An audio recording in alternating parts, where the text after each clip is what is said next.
Olá, tudo bem?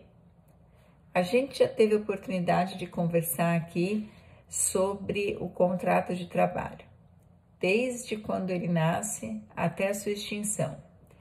Já vimos quais são os requisitos da relação de emprego, a gente já teve a oportunidade de conversar sobre quais são os poderes dos empregadores, sobre quais são os deveres dos empregados, sobre as modalidades de contratação, como essa contratação deve ser formalizada, e também conversamos sobre as hipóteses, as formas de extinção do contrato de trabalho, como esse contrato de trabalho é extinto.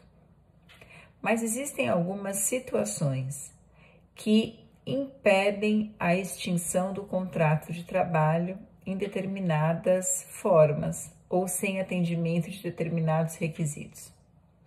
Agora é a hora da gente estudar as estabilidades, situações e circunstâncias que fazem com que os empregados não possam ser demitidos sem justa causa pelos seus patrões. Hipóteses e circunstâncias que fazem com que um eventual pedido de demissão do empregado deva ser atestado, conferido, deva ser acompanhado por autoridades com uma maior atenção. As estabilidades que a gente vai estudar aqui não são as únicas. Existem diversas estabilidades, mas eu optei por falar das estabilidades mais usuais, aquelas que a gente vê acontecer na prática com maior frequência.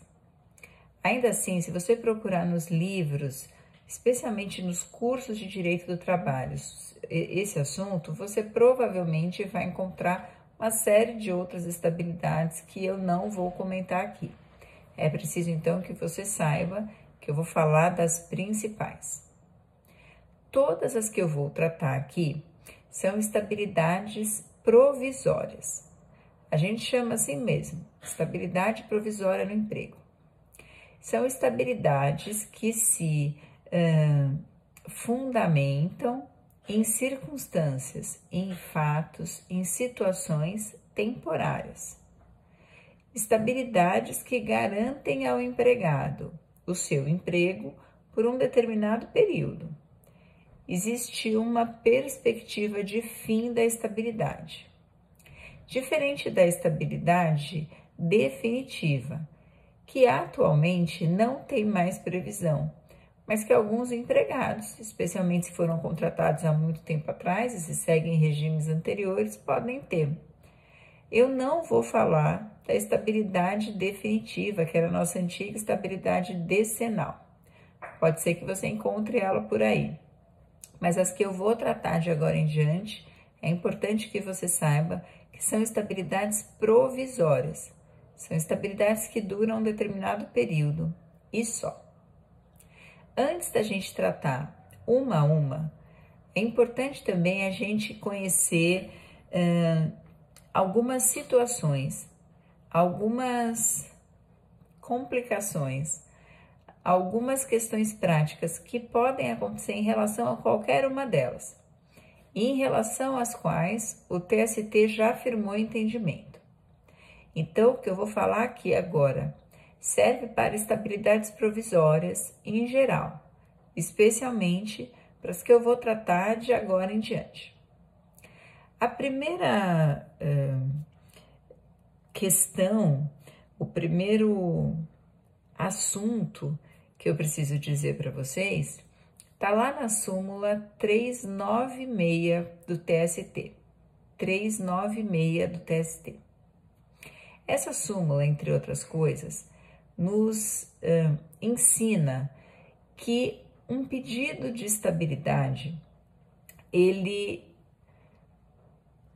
só poderá resultar na reintegração do empregado, ou seja, só poderá fazer com que o empregado demitido, sem que pudesse ter sido demitido, um empregado que tinha estabilidade e que foi demitido volte ao emprego se ainda estivermos diante do período da estabilidade. Vamos supor que o empregado tem estabilidade até dia 1º de novembro do ano que vem, 2021. Esse empregado é mandado embora agora, em 2020. Ele tem estabilidade, mas foi mandado embora. Se ele entrar com um pedido na justiça e ainda estiver durante o período de estabilidade, ou seja, se ele entrar dentro do período de estabilidade e se a sentença, se a prestação jurisdicional acontecer até dia 1º de novembro de 2021, que é o dia final da estabilidade dele, então a justiça pode mandar a empresa reintegrar. É como se a empresa recolocasse aquele funcionário no seu quadro, nos seus quadros. Agora, vamos supor que o empregado estável até 2021 só entre com a ação em 2022, por exemplo. Já fez o pedido, já ingressou com uma demanda depois de terminado o prazo para estabilidade. Ou ainda, ingressou dentro do prazo, mas o processo só se resolveu, ele só teve decisão depois que a estabilidade já tinha acabado. Nesse caso, mesmo que o empregado tenha pedido para voltar ao trabalho, mesmo que o empregado tenha pedido para ser reintegrado, ele não vai retornar, ou melhor dizendo, a empresa não vai ser condenada a receber de volta esse empregado, porque o seu período de estabilidade já acabou. Nesses casos, a empresa será condenada apenas ao pagamento dos salários correspondentes a esse período. Vamos supor que ele tinha 8 meses de estabilidade. O processo demorou tanto que esses 8 meses acabaram e ele não foi reintegrado.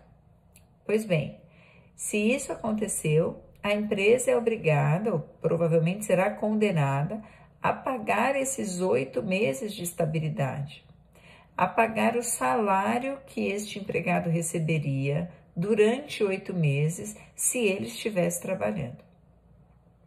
Mesmo que o empregado tenha pedido para voltar ao trabalho, para ser reintegrado, e não tenha pedido para receber o pagamento dessa estabilidade, não tenha pedido para receber os salários do tempo da estabilidade, esta sentença será no sentido de mandar a empresa pagar e não de mandar a empresa reintegrar. E isso não configura um julgamento extra petita, além do pedido, diferente do pedido. O pedido, ainda que seja de reintegração, vai ser julgado como condenação ao pagamento do período da estabilidade, se quando acontecer o julgamento já tiver passado o prazo da estabilidade.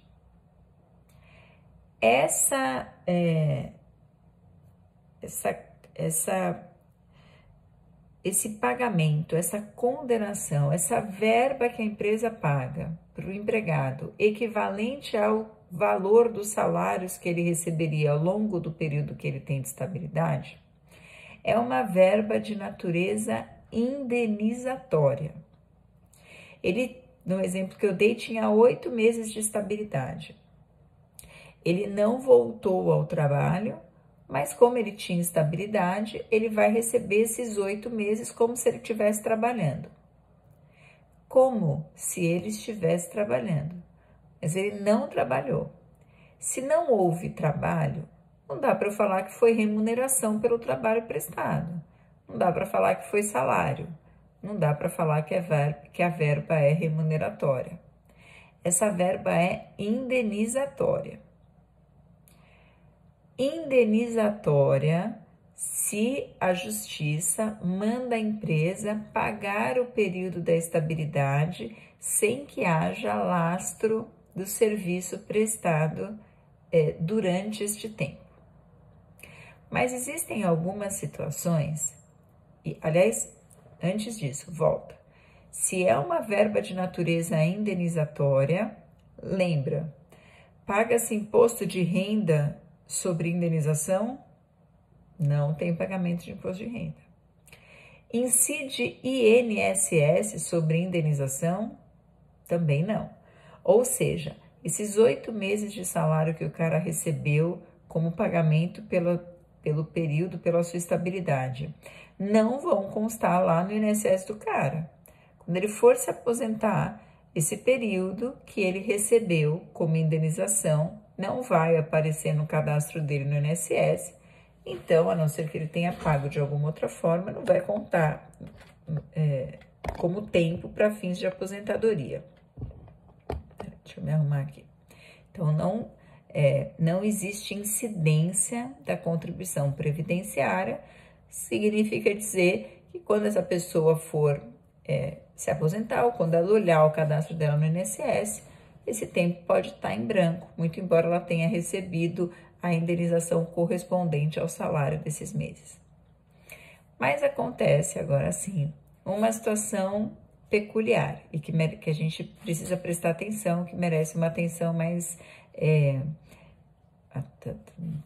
atenção mais atenta, ficou horrível, né? Mas que merece um pouco mais da nossa atenção. Existem juízes que, quando mandam a empresa pagar a estabilidade, dizendo, olha, ele ainda tinha 8 meses de estabilidade estável no serviço, ele não poderia ser mandado embora, você vai pagar esses 8 meses. Existem juízes que, quando fazem isso, dizem para a empresa, além de você pagar esses 8 meses,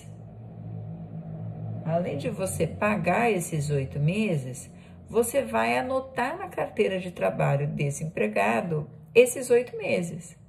Então, se você terminou o contrato dele, se você mandou embora em janeiro e ele teria estabilidade até agosto, você vai consertar a carteira de trabalho dele e vai colocar como data final do contrato agosto e vai pagar esses meses equivalente ao salário que ele receberia, ou no valor equivalente ao salário que ele receberia nesse período. Nesse sentido, mas é chata, hein? Nesse sentido, se isso acontecer, se houver então a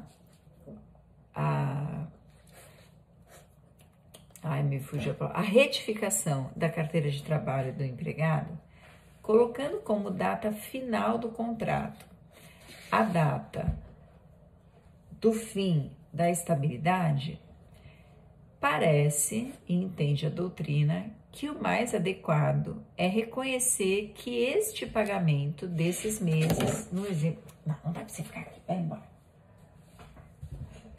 desses meses de janeiro até agosto, no exemplo que eu dei, é um pagamento de verba remuneratória.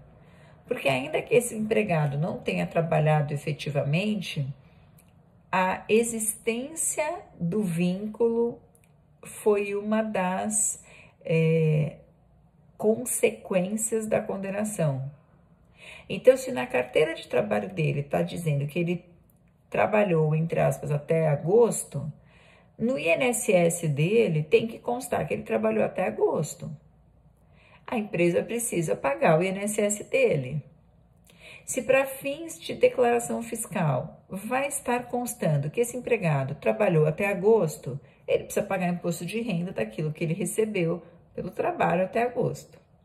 Então, mesmo que ele não tenha trabalhado efetivamente, se a condenação arrumou a carteira de trabalho dele, projetou o tempo da estabilidade, dizendo que ele trabalhou até o dia final da estabilidade, o pagamento desse período vai ser considerado como verba remuneratória. E assim sendo, existe incidência de imposto de renda, existe incidência de INSS. contribuição social. Presta atenção, porque na maior parte das vezes mantém-se a data de demissão na carteira de trabalho, mesmo que seja anterior ao fim da estabilidade. No exemplo que eu dei, foi mandado embora em janeiro, mesmo que ele só pudesse ser mandado embora em agosto, vai ficar na carteira dele constando que ele foi mandado embora em janeiro. Mas ele vai receber o pagamento como se tivesse trabalhado até agosto. Esse recebimento tem natureza indenizatória. Em algumas situações específicas, a gente encontra julgados que mandam consertar a carteira de trabalho. E ao invés de constar janeiro, vai constar como se a demissão tivesse acontecido em agosto. Nesse caso, ele vai receber o mesmo valor, só que agora com natureza remuneratória. Entendo natureza remuneratória, vai ter desconto de INSS, vai ter desconto de imposto de renda. Uma outra questão que é importante a gente conversar aqui, que também é como eu posso dizer, é um assunto genérico que serve para as outras, ou melhor, para todas as hipóteses de estabilidade provisória, é a comum alegação de abuso do direito de ação.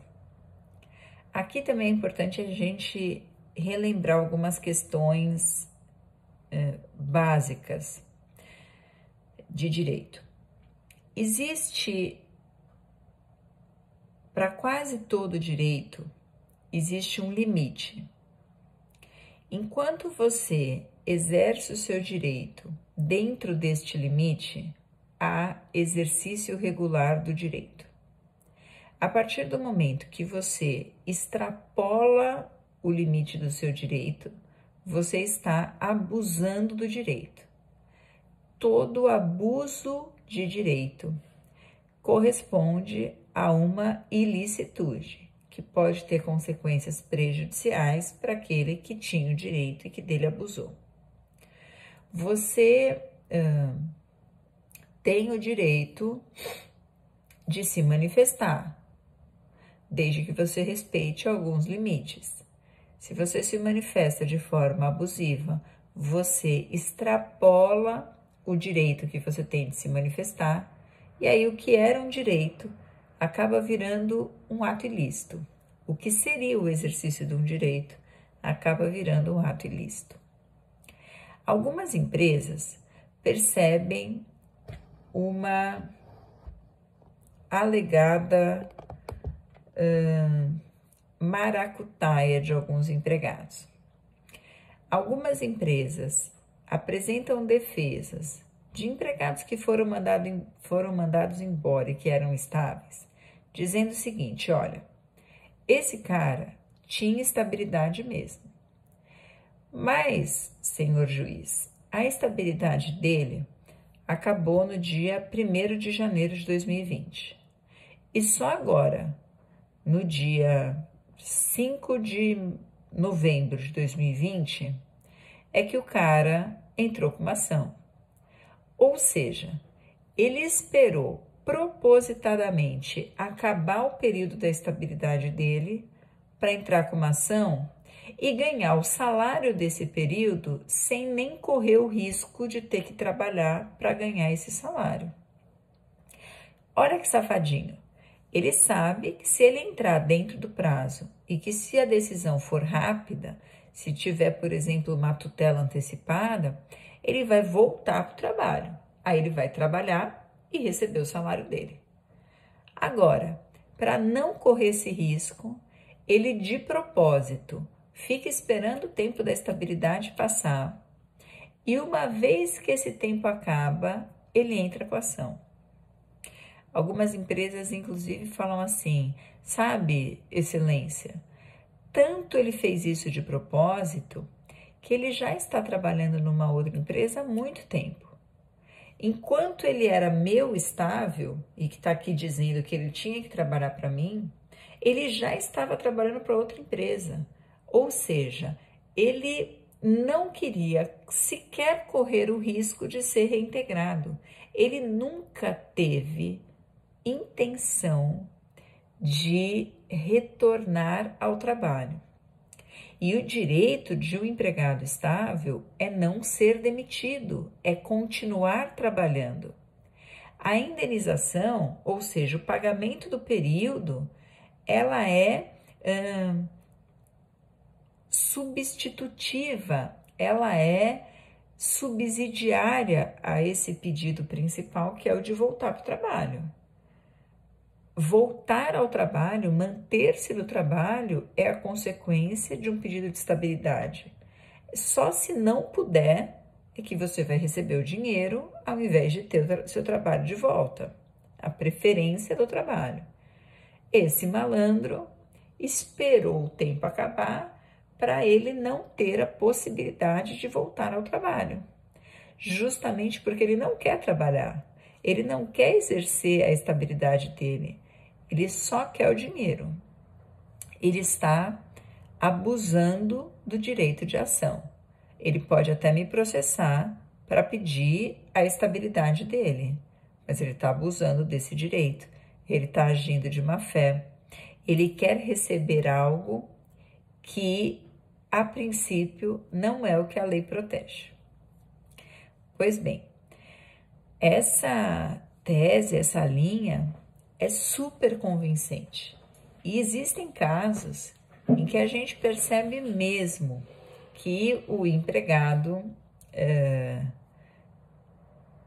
faz tudo quanto é necessário para não ajuizar ação no seu período de estabilidade. A gente, como advogado, inclusive, às vezes recebe situações assim. A pessoa sabe que é estável, mas fala que não pode voltar ao trabalho, que não quer que essa estabilidade seja garantida da forma ideal, ou seja, determinando-se o retorno ao trabalho, porque já está trabalhando para outra empresa. Muito comum de acontecer. E aí essas defesas chovem na justiça, com, em alguns casos, bastante coerência, com alguma razão. E como chove na justiça, acaba que esses processos, que são milhares, sobem para o TST. O TST, muito embora em alguns casos tenha entendido que, de fato, o empregado parece ter usado esse artifício para ganhar o dinheiro sem ter que trabalhar, entendeu que era necessário criar um critério objetivo. Dizer de uma forma genérica se esta conduta é ilícita ou não, se fazer isso configura abuso de direito ou não. E lá na súmula 399, o TST cristalizou o entendimento de que ajuizar uma demanda trabalhista depois do fim do período de estabilidade não configura abuso de direito.